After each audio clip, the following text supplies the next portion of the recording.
মদিনাতে যদি কোনোদিন যান, বাবে জিব্রাইল সেই দরজাটা এখনো আছে, যেই দরজা দিয়ে নবীর কাছে জিব্রাইল আমিন আসছে 22,000 বার। দাহিয়াতুল কালবের সুরত নিয়ে নবীজির কাছে আসতেন। হযরত জিব্রাইল আমিন এসে সালাম দিয়ে বসে গেলেন, মানবের বেশে জিব্রাইল বসে গেলেন।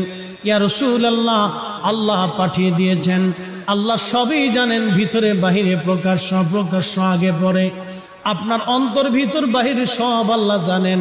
তারপরও আল্লাহ আমাকে পাঠিয়েছেন আপনার কুশল জানার জন্যে। হুজুর গো, আপনি কেমন আছেন দয়া করে বলবেন ডি। আল্লাহ নবী ডাক দিলেন, জিব্রাইল হে, আমি অসুস্থ আছি, আমার কাছে ভালো লাগে না। আল্লাহর জিব্রাইল চলে গেলেন।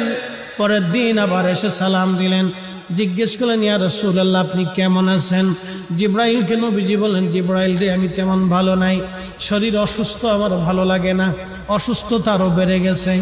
তৃতীয় দিন জিব্রাইল আমিন আবার আসছে, হুজুর আপনি কেমন আছেন? আল্লাহ জানতে চেয়েছে আপনি কেমন আছেন।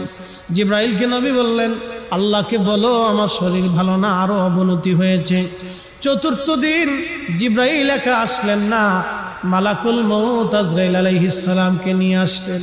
আসার পরে দুইজনে সালাম দিয়ে ভিতরে ঢুকলেন। আল্লাহর নবী বললেন, ভাই জিব্রাইল।